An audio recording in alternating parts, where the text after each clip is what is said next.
Hi everybody, thanks for sticking around right till the end. It's a real honor to give the final talk of this fantastic conference. It's been great to be here among the dreaming spires of Oxford. But over in East Anglia, we actually have our own historic seat of learning as well, because I work in Basildon, and this is where the Essex Cardiothoracic Centre is. It's one of the busiest cardiac centres in the UK, and I thankfully don't live there. I live in Colchester and work there as well. My name is Rohin. I'm a cardiologist, and it's very nice to be able to talk to such a varied audience. I'm very aware that I'm sort of protected in a bit of an ivory tower of tertiary and secondary care, and many of you are much more on the front line of a lot of the things we've been talking about in this conference. But in my sort of second career, I'm quite active, as you've heard, online, making sort of educational content to try and actually spread the message of a lot of the stuff that we've been learning about. So what I'm going to try and do today is explain some of the ecosystem of influencing and how it causes a lot of the issues we've talked about. And one of my key interests is keeping an eye on my fellow health influencers, even though I don't tend to describe myself in that way normally. Now, I don't get to speak to an audience with lots of GPs and psychiatrists in normally, so I just put this in to scare you. Boo. But this actually was not planned at all. It was leading on from Emma's talk beautifully, because I was thinking about how to start this talk. And just a couple of weeks ago, I had 3 male patients all in hospital at the same time, and they'd all come in with massive ST elevation, big heart attacks. And all of them were between 35 to 55 years old, and none had really any significant cardiac risk factors, but they were all on testosterone replacement therapy. And I say replacement because only one of them actually had their level measured before starting, and it was normal for his age, but he was convinced to start. And I got chatting to this chap. He was in his 50s, and he had some real rippling muscles, so I kind of sensed something was going on. And I asked him, if he's on any medication, and he said, just an antidepressant. And I said, do you take anything else? And this was the list that he told me, and I recognize a lot of these buzzwords from the kind. I'm particularly interested in the male-dominated bro science online world. So I figured, okay, I recognize where he's got these, and I said, this is not my first rodeo. Are you on anything else like testosterone? And he said, yes, I've been on that for 3 years, but it's okay, it's only for depression. And I got chatting to him, and I don't mean any disrespect to any of these patients. They'd all got their information from online personalities. And this chap in particular, I realized manifested a lot of the issues that we face. He was quite an affluent guy, he'd invested a lot of money in wearable technology, and he'd got his continuous glucose monitor, and he also got his blood work, as it tends to be referred to, done on a regular basis. And from this, I knew that his cholesterol actually, he'd gone to a reputable lab as opposed to the Tesco one, but his cholesterol was fine. He'd never smoked. He worked out 4 times a week. He had no risk factors, and yet he'd come in with a huge anterior infarct. So I wanted to kind of, explore some of the reasons people get to think like this. And this tweet's a couple of years old, but it's one of my favorites that I always bring out, because this chap is a double qualified engineer and doctor. He's an entrepreneur, multimillionaire. He's a very clever guy. He's not a dumb guy, and he is a medically qualified chap. And he says he does a full body MRI, CT, genome, and microbiome every year. And I read that, I was like, wait a second, genome? He does his genome every year, and then I realized it's because he's doing so many CT scans. But this is the mentality that we encounter very often, because, and I don't want to go over repetition from other things you've heard this conference, there is this belief that more data is always going to be better. And then, sort of going back to Margaret McCartney's opening session, she'd sort of made the point that, when any kind of health authority figure, not necessarily online, but is endorsing a product, how can you then trust anything they say? If somebody is promoting some kind of health product, then it calls into question their objectivity. And that's the impossible duality that we now find influencers occupying, of being an educator, and that's how they market themselves, but also a salesperson. And those two, that's an impossible duality. You can't really be both. So I thought I'd just sort of give you an overview of the wellness ecosystem for those of you less familiar with it than me, and if you are, then I'm envious of you. But it's probably well in excess of $7 trillion, and that's a bit of an abstract number, but suffice to say there's a lot of money. And we know that people are they've been going online for decades now to get their information online, but they're increasingly turning to social media. And I did have a slide, but I couldn't find where they got the data from, so I took it out. But saying that young people in particular are gravitating more towards personality-driven social media for their source of health information, as we've just kind of been hearing. And so I looked at the global podcast charts. This is worldwide. And number 3 there is a health podcast, the Human Lab. He's not a medical professional. He's actually a preclinical scientist originally. But you can see several on that list that talk about health on a very regular basis. Number 1, Joe Rogan, I'm sure many of you know, frequently talks about health matters. Stephen Bartlett, Diary of a CEO. And yesterday, anyone who saw Adam Sifu's talk where he played a clip with a doctor called Darshan Shah, who was telling, the person he was speaking to was Jay Shetty, who's number 5 on that list there. So you can see that health is a very big topic. So then if you look at just the health charts, this is US on the left, UK on the right. In the health category, Andrew Huberman, number 1 in both countries. I quite enjoy the fact that there's sleep music there, which is probably the most reputable out of the lot. But in the UK, in that list, there is only one medical professional, which is Rangan Chatterjee, although he is no longer licensed to practice, and I'm not sure that would be apparent from his content. This bit I've just added purely because I rarely get to talk to a medical audience, because I just find the fact that Stephen Bartlett's abbreviation of his podcast is the same as a direct oral anticoagulant, because he's bleeding his listeners dry. And a BBC investigation showed that he's not got a medical background, but he's promoting a lot of harmful misinformation, and that did precisely nothing to stop the juggernaut of his career. So we're not really seeing any consequences. So I thought I'd just kind of quickly, it's a bit of a whistle-stop tour, I don't want to keep you too long, of why the medical influencers are so successful. And I've kind of thought of a few different aspects. Now, if I ask any of you here what the highest medical interventions, highest yield medical interventions you can take are, you could tell me in about 20 seconds. We all know what they are. Eat well, lots of vegetables, sleep well, don't smoke, exercise regularly, all that kind of stuff.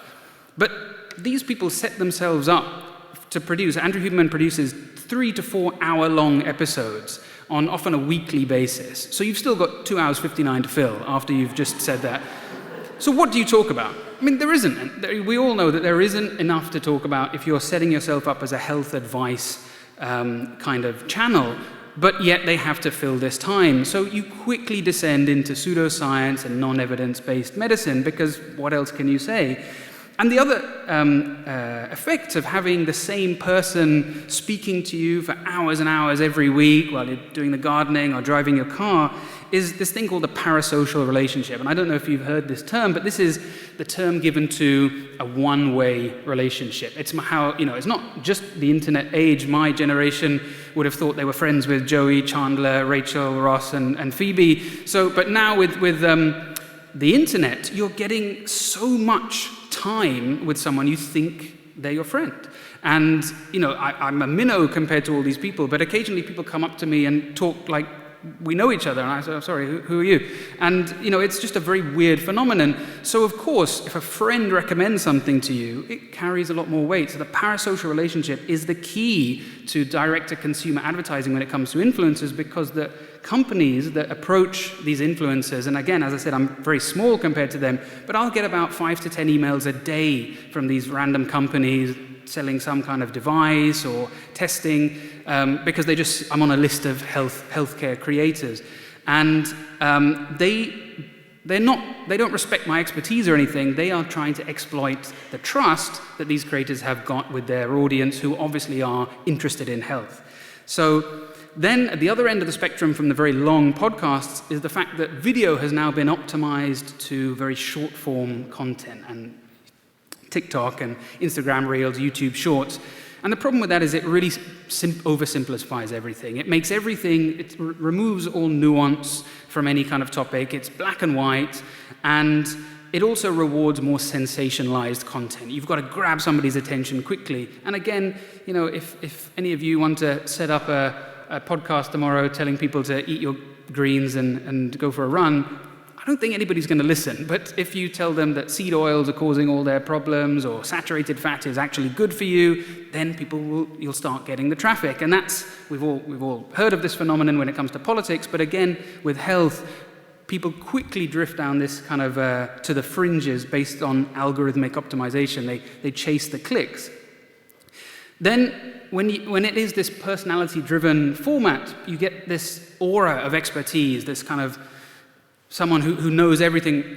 Andrew Huberman, again, I only mention him frequently because he is the number one most influential in the world. We'll talk on any topic. There is no limit to what he knows. And some people are duplicitous, and they misrepresent their credentials and their background, but others, I think particularly some of the younger influencers online, simply don't understand the limits of their own expertise. And I think the public often just see DR in front of somebody's name and they just assume they know what they're talking about. Further to that is an individual delivering information has this perceived authenticity rather than the faceless NHS or WHO or the CDC. This is a real person telling me something, and that is the whole kind of appeal of this format of social media. And it's you lot, the GPs, the doctors, who are the gatekeepers. You're the ones holding patients back from accessing this kind of whatever they've been convinced to go after. Reference-based medicine is a phrase you may have heard, which the biggest pushback I get when I criticize the kind of more sciencey influencers, they say, well, how can you criticize Andrew Huberman or Tim Spector? They list their sources. Now, that clearly fools enough people because they see a list of references and they think, this must be scientific. But of course, most of the public can't access those references to even read them in the first place. And then you have to be able to understand the references. And we all know that actually it's very difficult. I can't understand papers outside of cardiology very well. Then when you actually look up some of their references, they're absolute garbage. I mean, Tim Spector was telling people not to wear sunscreen. And then I did go to look at that reference, and it was in mice. And often it's in vitro or some kind of computer model rather than actually a clinical trial. And then, of course, once you've generated the trust and the relationship with the audience, you pivot to sales. We'll talk about that in a second. And as Iona Heath very eloquently said on the opening day, that there is this sort of fear, but also a full sense of hope that drives this cycle. And what these people are offering is a kind of autonomy, a perceived control over your health. And I think that's the reason why so many of these health influencers have aligned themselves with the Make America Healthy Again, RFK Jr. kind of movement in America, because it is underpinned by the perception that ill health is a personal failing. And so therefore health should be a personal venture. It shouldn't be something societal. It shouldn't require any state help. And, of course, the classic, establish a problem and provide the solution. And the format you often see with influencers is they kind of talk about their own personal health battle and how they were searching for this product that they would have really needed when they were going through their difficulties, and that's why they've designed it and they're selling it now. These are some of Andrew Huberman's sponsors, and just to demonstrate how a lot of the criticism of medicine is that doctors are conflicted. And I think, we're all on the same page in this audience that we know that there are lots of financial conflicts within conventional medicine. But the influencers seem to get a free pass. Nobody seems to see this as a conflict of interest. So I looked all these sponsors up. They're all wellness, health-related products. So you've got a health educator or influencer selling health products. And how do you know, and these are all topics he's discussed in his episodes, how do you know what he's saying is not biased because he's selling something. I saw a clip the other day that he was telling people to add salt to their food, and I just thought that's the most crazy, and he was saying you've been misled with salt, and actually it's very important, and it's very good for you. You know, maybe like a handful of people need to add salt to their diet if they've got pathologically low blood pressure or something, but the majority of us do not need to add salt to our food. And then I realized it's because he's sponsored by a salt electrolyte shot company. He also started his career by saying that there's no evidence to support sort of blue light blocking glasses, but then a couple of years ago got a contract to start promoting them. I did enjoy the fact that there is an accountant as part of the sponsors there, and I think that's probably because he's estimated to earn over $20 million a year from his sponsorships. And this clip is purely for entertainment. There's sound for this one. It might take a little bit to load. It's a statistical masterclass from the world's foremost healthcare. All we need to know is that for women 30 years old or younger, because the probability of getting pregnant on any one attempt to conceive is 20%, well then, if that doesn't occur the first time, then she should simply repeat that at least 5 and probably 6 times before deciding to go to an OBGYN and conclude that there's something going on either with the egg or, of course, it could be with the sperm. Okay, because 20 times 5 is 100, so we're talking about cumulative percent. So 20, 40, 60, 80, 100, and the 6 month there would take you to 120%, which is a different thing altogether. But So there you go. If you have sex 5 times, 100% chance of getting pregnant. Peter Attia's is second only to Andrew Huberman in terms of his impact. Here he is with Thor in a high-profile Netflix documentary, Chris Hemsworth, and Oprah with a best-selling book, and he's been endorsed by past presidents and all this kind of stuff. And even medical professionals often will tell me that they think he's legit. You know, he is a very smart guy, for sure. And he feels that if he discloses his financial conflicts, then the problem goes away, and so he's very upfront that he invests in a lot of the companies that he talks about, you know, this is again the subject matter of his episodes. He did one on full body scans, and I thought, okay, maybe he's going to invite a radiologist on to discuss the pros and cons of full body MRI scans, and he did. He invited the founder of Prenuvo, which is one of the full body MRI scan companies. So you can see this is just sort of laundering and free advertising, and ultimately he's now pivoted to a concierge medical service, which is rumored to be about $160,000 a year to be a patient, which is, of course, based around early testing. Bringing it back to the UK, Rangan Chatterjee, I think just in the interest of time, the point I wanted to make here is that top left, I think some of you will recognize Aseem Malhotra, and I'll mention him in a second. But these are just in the last few months. These are guests on Rangan Chatterjee's podcast, and these are some of the biggest distributors of misinformation. And the whole point of listening to a doctor running a podcast is you're expecting the doctor to demonstrate some medical expertise. That's what the layperson doesn't have. So he made it quite clear that you know, he's going to invite people with diverse opinions onto his show, which is fine if you give some pushback. You know, that's what we would expect.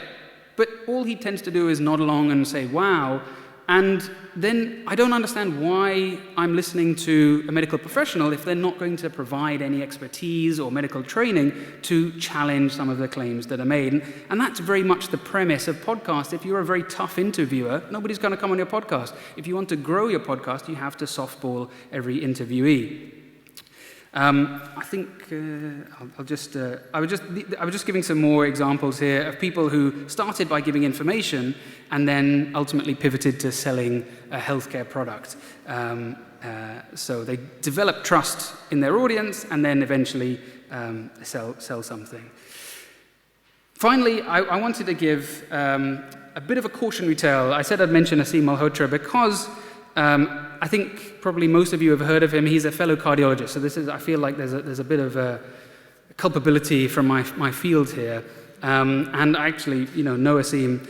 And this, I think, in this particular audience is an important tale because some people in this room or at this conference have worked with Aseem. He was very much in this kind of wheelhouse to begin with in his career. He was part of the Association of Royal College's Choosing Wisely campaign, something I was in support of as well. And he, had that sort of skeptical mindset that many of us, have the reason you've come to this conference. But he was allowed to sort of drift off to the fringes unchecked. And I think this is a story of a completely impotent regulator. We've already heard about the lack of any kind of real regulation of advertising, but the GMC, the General Medical Council, repeated complaints and nothing was done. And I think now it's too late. He's now right-hand man to RFK Jr. He's done all the podcast rounds, Fox News, and has become one of the most prominent anti-vaccine voices in the whole world. And I think if the GMC were to remove his license now, it would be simply a case of, they're trying to silence me. So I think this is an important tale that we need to own the information that we disseminate here, the kind of messages we give, and not let it get co-opted by people like this. I'm just conscious of time, but some of the things that I see in cardiology, because I added this because I was chatting to people over the last couple of days who said cardiology is a bit less prominent in this conference. I think psychiatry and oncology have dominated, and I couldn't allow that. I needed to get a bit of cardiology in there. I don't know, is that a good thing or a bad thing that was less overdiagnosis? But I think, I won't go through the whole list here, but it continues to be a big problem. POTS down at the bottom there, which is postural orthostatic tachycardia syndrome. At the British Cardiovascular Society, one of the talks last year was from another YouTuber who's a cardiologist. I thought, I'm really interested to see this. I went to listen, and unfortunately it was just basically he was explaining his method of creating a YouTube channel to funnel POTS referrals to his private clinic, and because they're not well looked after on the NHS. So if you want to ask me about any of those other things on the list, please do afterwards.